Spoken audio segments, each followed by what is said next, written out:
सलातुत तस्बीह 4 रकात नमाज होती है। ये नमाज रसूलुल्लाह सल्लल्लाहु अलैहि वसल्लम ने अपने चचा हज़रत अब्बास रज़ी अल्लाह अन्हो को बतौर तोहफ़ा व आतिया के सिखाई थी। इसकी फजीलत ये इरशाद फरमाई है कि इसके पढ़ने से सारे गुनाह यानी छोटे बड़े माफ़ हो जाते हैं। इस नमाज के पढ़ने के 2 तरीक़े हैं।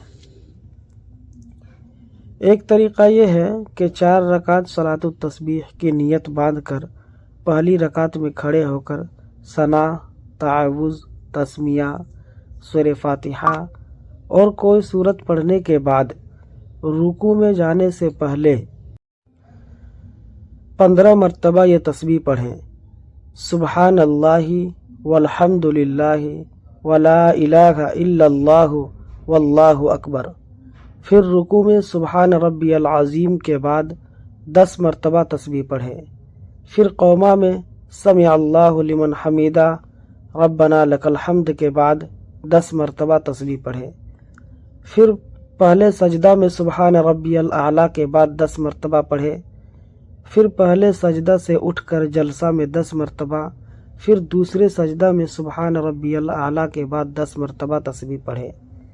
फिर दूसरे सजदे से उठते हुए अल्लाहु अकबर कह कर बैठ जाएं और 10 मरतबा तस्बीह पढ़ें।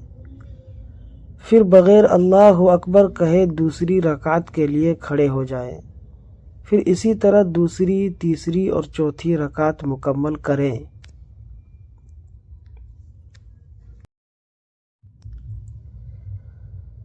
दूसरी और चौथी रकात के कायदे में पहले 10 मरतबा तस्बीह पढ़ें और फिर अत्तहियात पढ़ें। इसी तरतीब से चारों रकात में तस्बीह पढ़ें। इस तरह 4 रकात में कुल तस्बीहात 300 मरतबा हो जाएंगी। दूसरा तरीक़ा यह है कि पहली रकात में खड़े होकर सना के बाद 15 मरतबा तस्बीह पढ़ें। फिर तावुज़, तस्मिया, सूरह फातिहा और कोई सूरत पढ़कर रुकू में जाने से पहले 10 मरतबा ये तस्बीह पढ़ें। रुकू, कौमा, पहले सजदे, जलसा और दूसरे सजदे में 10-10 मरतबा तस्बीह पढ़ें। उसके बाद अल्लाहु अकबर कहते हुए सीधे खड़े हो जाएं। इसी तरतीब से दूसरी, तीसरी और चौथी रकात में तस्बीह पढ़ें। दूसरी रकात में खड़े होते ही 15 मरतबा तस्बीह पढ़ेंगे।